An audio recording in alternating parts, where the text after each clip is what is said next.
আসসালামু আলাইকুম গাইস।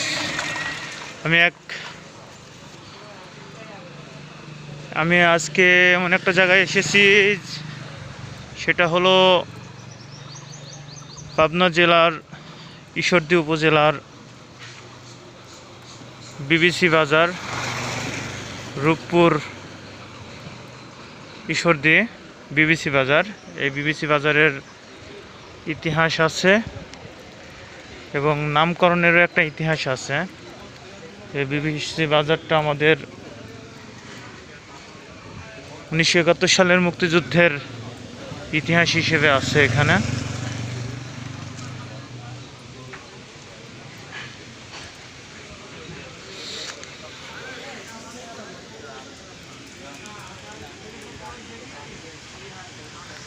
আপনাদেরকে ঘুরে ঘুরে দেখাচ্ছি।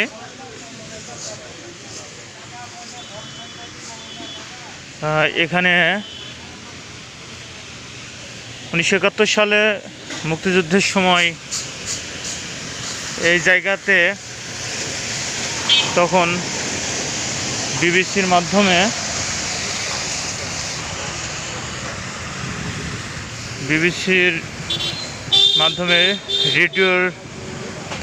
রেডিও প্রচলন ছিল।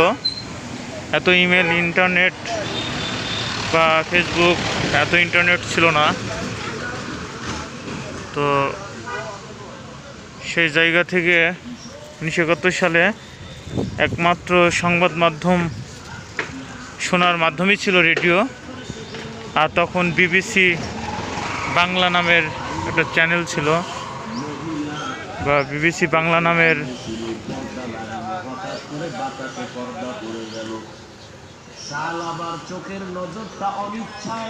সেই বিবিসির বাংলাতে আর কি মুক্তিযুদ্ধের সমস্ত সংবাদ, সারা বাংলাদেশের সংবাদ এবং বিশ্বের যত সংবাদ, এখানে সব মুক্তিযোদ্ধারা জড়ো হয়ে এবং সাধারণ মানুষগুলো জড়ো হয়ে এক জায়গায় বসে সেই সংবাদগুলো শুনতো এবং দেশের পরিস্থিতি বোঝার চেষ্টা করত। এই সেই ইতিহাসের সাক্ষী বিবিসি বাজার। এবং সবচেয়ে সাক্ষী হলো এই করই গাছ। এই করই গাছের বয়স কিছু না হলে 60 থেকে 65 বছর বয়স, অনেক পুরনো। এই করই গাছটাই মূলত ইতিহাসের সাক্ষী। এক মুরব্বীর কাছ থেকে শোনা আমার, যে করই গাছটা নাকি যখন 1971 সালে মুক্তিযুদ্ধ সংগঠিত হয় তখন অনেক চিকন ছিল, আর তখন নতুন লাগানো হয়েছিল। এই করই গাছের নিচেই সবাই জড়ো হতো, মুক্তিযোদ্ধারা এবং সাধারণ মানুষ, বাঙালিরা জড়ো হয়ে বিবিসি রেডিওতে সংবাদ শুনত।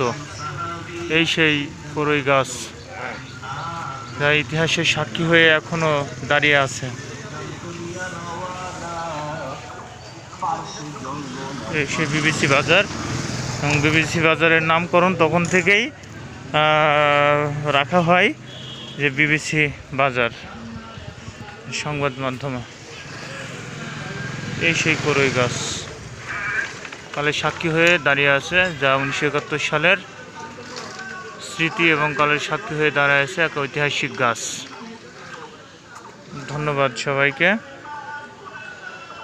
ভিডিওটা দেখার জন্য, এবং অনুরোধ করব শেয়ার করবেন এবং ফলো দিয়ে পাশে থাকবেন, লাইক কমেন্ট করবেন। ওকে, আল্লাহ হাফেজ।